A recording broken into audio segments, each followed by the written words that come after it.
Bem-vindos ao Veritas Mysteriorum. Meu nome é Roger e hoje é a segunda da ufologia.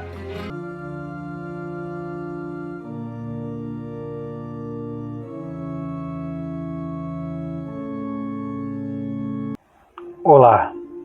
A Operação Prato, liderada pela Força Aérea Brasileira, FAB, entre 1977 e 1978, é a investigação militar mais significativa sobre objetos voadores não identificados já realizada no Brasil, centrada principalmente na região amazônica, com destaque para o município de Colares, no Pará.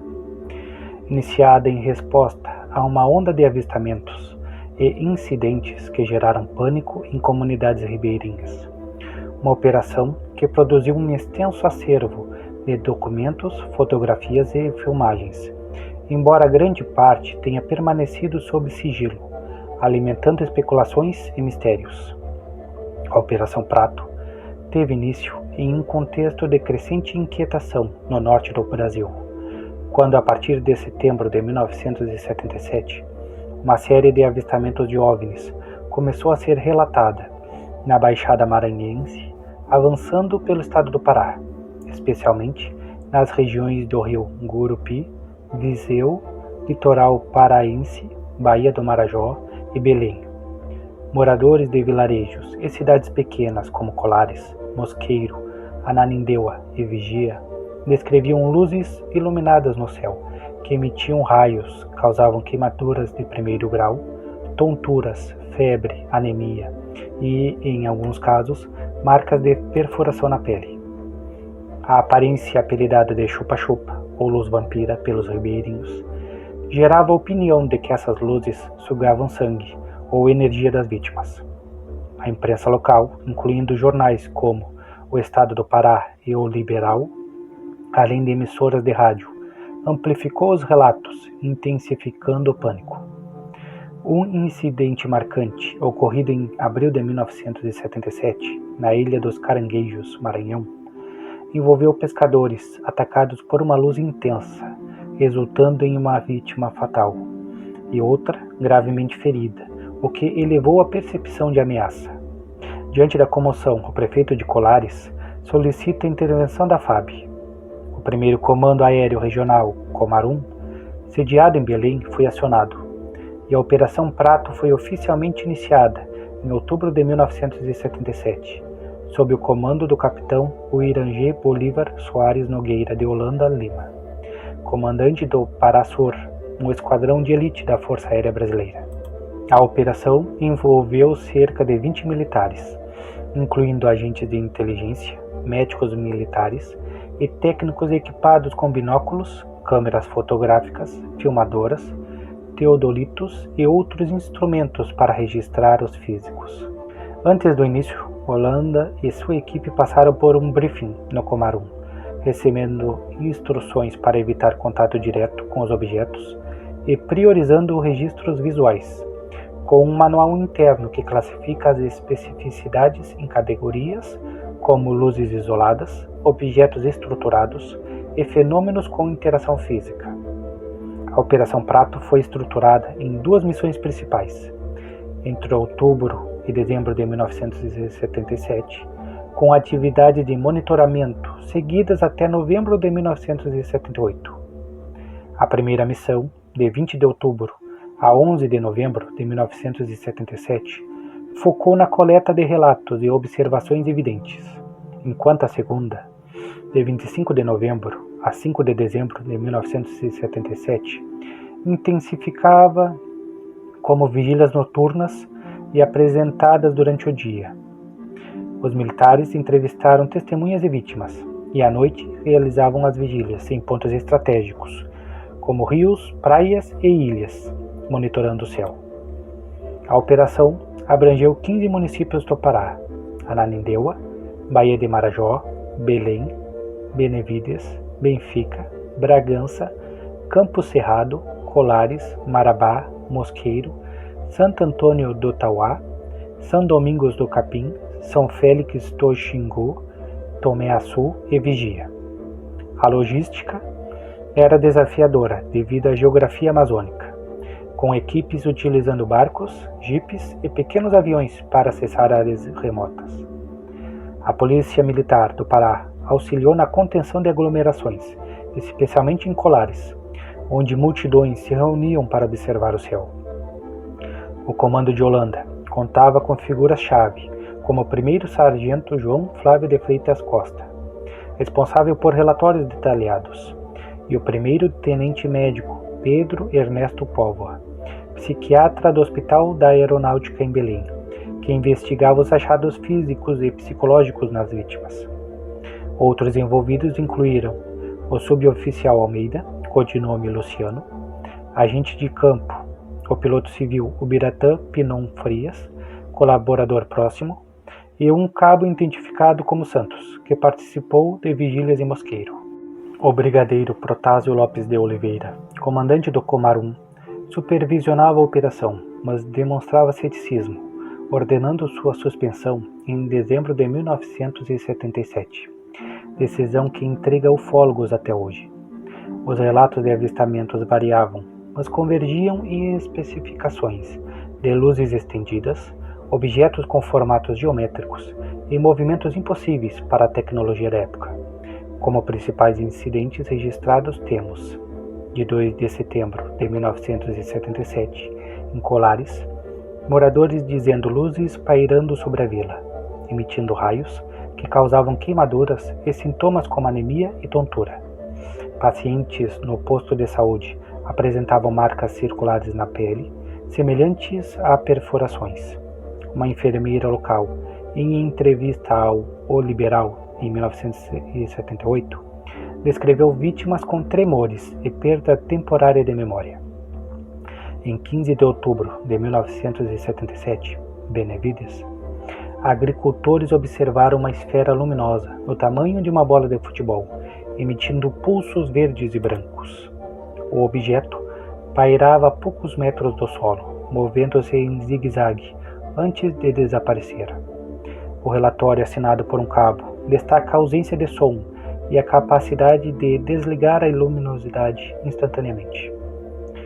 Em 20 de outubro de 1977, Santo Antônio do Tauá, 3 agentes da A2 registraram que viram luzes de uma esfera de cor azul, vermelho e amarelo, que realizou manobras bruscas a 60 km de Belém, com aceleração e desaceleração instantâneas. Em 26 de outubro de 1977, Santo Antônio de Ubintuba, Vigia. O tenente Póvoa entrevistou moradores que descreveram ataques de luzes insólidas, relatando paralisia temporária e sensação de sucção. Um pescador local, seu Raimundo, descreveu um objeto em forma de ovo com luzes pulsantes que fizeram os peixes saltarem da água. Em 10 de novembro de 1977, em Bragança, militares estimaram que um disco atingiu 3.000 km por hora em 2 segundos, sem estrondo sônico, desafiando a aerodinâmica da época. Em 22 de novembro de 1977, Ilha do Mosqueiro, Baía do Sol. Flávio Costa, Ubiratã Pinon Frias e acompanhantes observaram objetos luminosos com formatos de discos e esferas, realizando manobras impressionantes. Flávio elaborou um relatório detalhado, um dos 15 extras do Comar 1. Em 25 de novembro de 1977, Mosqueiro. O cabo Santos relatou um cone invertido que projetou um feixe azul, causando formigamento e sensação de leveza. O evento foi filmado, mas a gravação permaneceu sigilosa. Em 28 de novembro de 1977, Ilha de Caratateua, um cilindro com extremidades periféricas com textura reflexiva, foi associado a emissões de rádio irregulares captadas pela FAB. Final de novembro de 1977, Rio Guarajará-Mirim. Holanda e Flávio Costa avistaram um objeto de 100 metros, descrito como uma bola de futebol americano, grande e pontuda, com brilho azul. Holanda relatou uma figura humanoide no interior, detalhe compartilhado com o brigadeiro Protásio, em 5 de dezembro de 1977. Em 3 de dezembro de 1977, Baía de Guajará. Militares em um barco observaram um triângulo de 50 metros com luzes vermelhas, estacionada por 5 minutos antes de ascender verticalmente. Novembro de 1977, Ponta de Pedras, Marajó. Pescadores contaram que um charuto luminoso de 20 metros submergiu no rio, deixando espuma. O caso sugere interações aquáticas. Em 24 de maio de 1978, Baía do Sol, Mosqueiro. Jornalistas dizendo que um tubo de luz que atravessou a estrutura metálica de um carro, conforme publicado pelo O Estado do Pará. Em outubro de 1982, Manaus. Documentos descrevem um objeto em forma de concha, com brilho amarelado, e outro triangular, com luzes multicoloridas, trazendo continuidade às investigações. Os objetos variavam de 30 centímetros a 100 metros, com formatos como discos, esferas, elipsoides, triângulos, cones, charutos e cúpulas. Moviam-se silenciosamente, com velocidades e manobras que superavam caças brasileiros, como relatado em experiências frustradas de perseguição. Alguns emitiam raios com efeitos físicos, enquanto outros deixavam rastros coloridos ou exibiam camuflagem óptica. Um caso em São Domingos do Capim descreveu uma esfera que se dividiu em 3 menores, movendo-se independentemente antes de se reunir. Fotografias em preto e branco, liberadas pelo Arquivo Nacional, mostram luzes difusas, mas ufólogos alegam que imagens nítidas e 16 horas de filmagens permanecem sigilosas. Holanda, inicialmente cético, tornou-se defensor da origem extraterrestre após suas experiências. Em 1997, em entrevista à revista UFO com Ademar José Givaer e Marco Antônio Petit, descreveram objetos com inteligência e temor de abdução. 2 meses depois, em 2 de outubro de 1997, foi encontrado morto. A versão oficial aponta suicídio, mas persistem especulações de assassinato. A médica de Colares corroborou hipóteses extraterrestres, relatando queimaduras e paralisias consistentes com radiação. Civis como pescadores e agricultores descrevem encontros traumáticos. Em 1978, o neurocirurgião Pedro Rosato relatou uma adolescente com paralisia parcial após ser atingido por um raio luminoso. Seu Raimundo de Vigia descreveu vários encontros, incluindo o caso do objeto em forma de ovo. A enfermeira de Colares relatou sintomas neurológicos em vítimas, e o Cabo Santos descreveu efeitos físicos durante um avistamento filmado. Um relatório de 1982 menciona um oficial da Força Aérea dos Estados Unidos da América em uma missão em Manaus, e o Biratã Pinon Frias enviou uma solicitação informal de compartilhamento de dados para militares estrangeiros. O SNI coletou depoimentos em Colares, avaliando implicações de segurança. Esses elementos sugerem que a Operação Prato transcendeu o âmbito local, atraindo a atenção de agências externas. A Operação Prato é um dos casos mais intrigantes da ufologia mundial, com mais de 130 registros, fotografias e filmagens, centrados em Colares e outros 14 municípios do Pará, entre 1977 e 1978. Liderada por Uirangê Holanda, revelou objetos com tecnologia avançada, interações aquáticas e efeitos físicos inexplicáveis. Testemunhos de militares, civis e figuras secundárias, aliados a documentos parciais e sigilo persistente, reforçam seu caráter enigmático.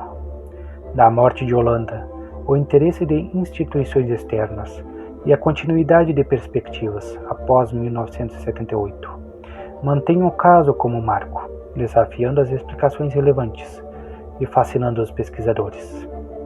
Curta o vídeo, inscreva-se e até o próximo vídeo.